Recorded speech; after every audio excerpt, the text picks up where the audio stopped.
Okay third class आज हम शुरू करेंगे जो फर्स्ट चैप्टर है आपकी बुक में और सबसे इम्पॉर्टेंट है जिसका नाम है जीवों में जनन यानी कि रिप्रोडक्शन इन एनिमल्स।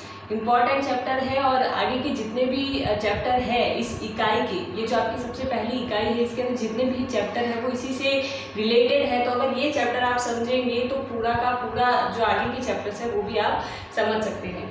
अब देखिए जीवों में जनन रिप्रोडक्शन इन एनिमल्स का मतलब होता है कि अपने ही समान संतति को उत्पन्न करने की जो क्षमता होती है जीवों के अंदर वही क्या कहलाती है, जनन कहलाती है।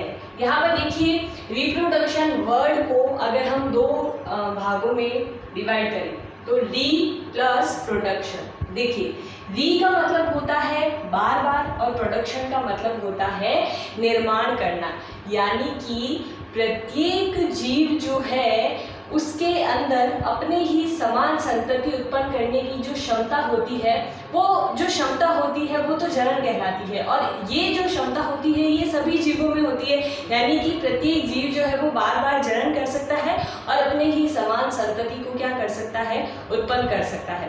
फॉर एग्जाम्पल जैसे कि हम देखें तो हमारे पूर्वजों से जन्म लिया हमारे दादाजी ने, हमारे दादाजी से जन्म लिया हमारे पिताजी ने, पिताजी से जन्म लिया हमने, और हमारे भी आगे क्या होंगे, बच्चे होंगे। तो इस प्रकार से जो संतति है वो पीढ़ी दर पीढ़ी क्या होगी, आगे की तरफ बढ़ती जाएगी। तो बार बार हम क्या कर रहे हैं, संतति का क्या कर रहे हैं, निर्माण कर रहे हैं। तो इसी को कहा जाता है रिप्रोडक्शन। यहाँ पर जनन की क्या है, ये परिभाषा आपने देखी होगी कि जीवों में अपनी ही समान संतति उत्पन्न करने की क्षमता क्या कहलाती है, जनन कहलाती है।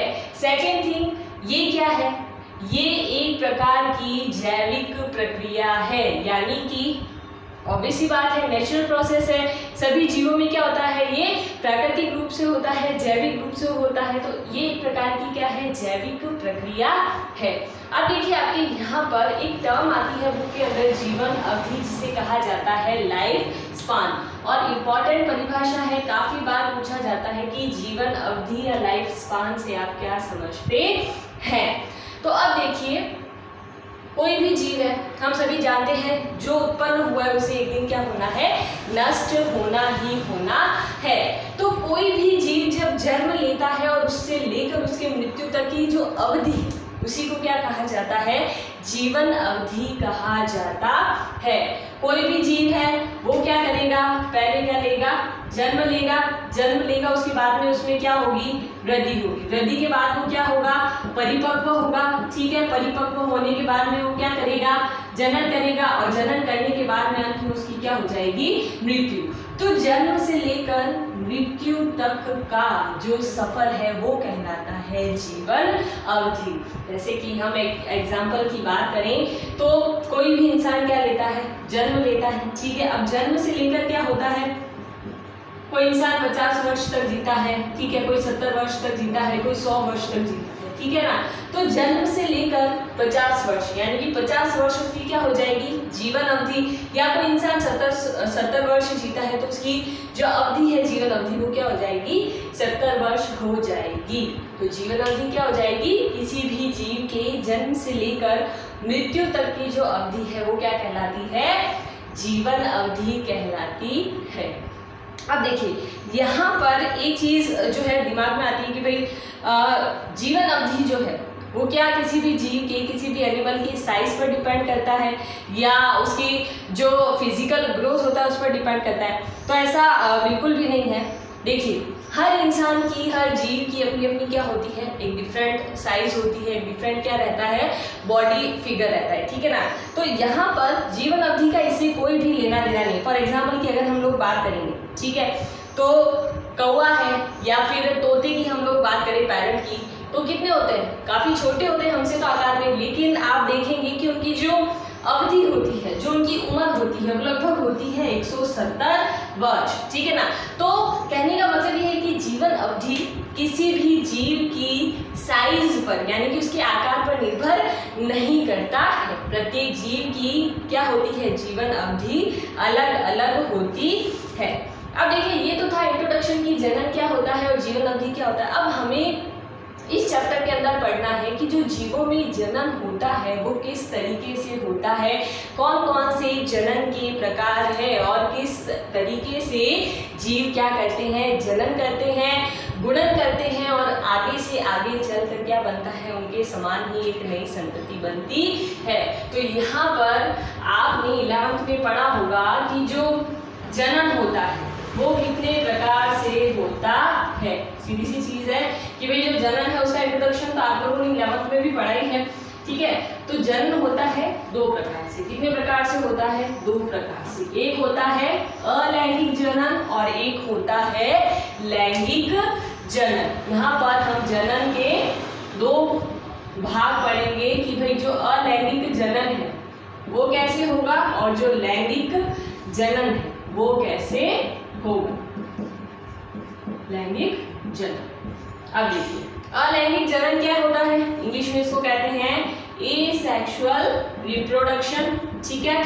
और इसको क्या बोलेंगे? Sexual reproduction. अब देखिए यहाँ पर आप पहले तो इन दोनों में अंतर समझिए कि अलैंगिक जनन और लैंगिक जनन में अंतर क्या होता है।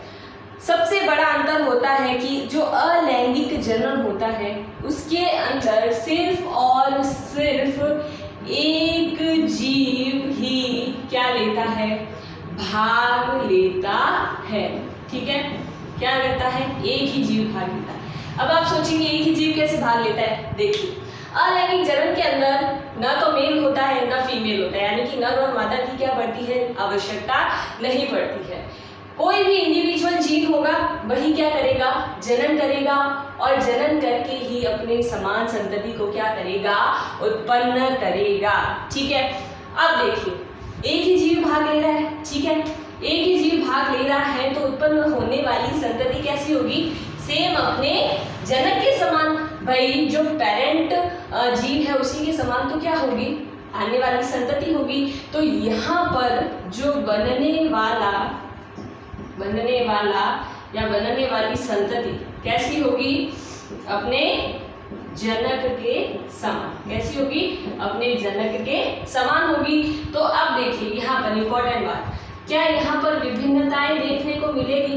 नहीं मिलेगी। यहाँ पर विभिन्नताएं देखने को नहीं मिलेगी क्योंकि एक ही जीव भाग ले रहा है तो बनने वाली संतति भी क्या करेगी? अपने जनक के समान ही बनेगी। तो यहाँ पर विभिन्नताएं भाग नहीं लेगी।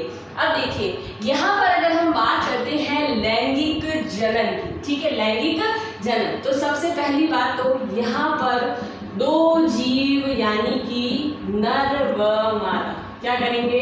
भाग लेंगे। भाई सीधी सी चीज है ना, नर व मादा क्या करेंगे? दोनों ही भाग लेंगे, ठीक है। लैंगिक जनन में नर व मादा दोनों भाग लेंगे तो बनने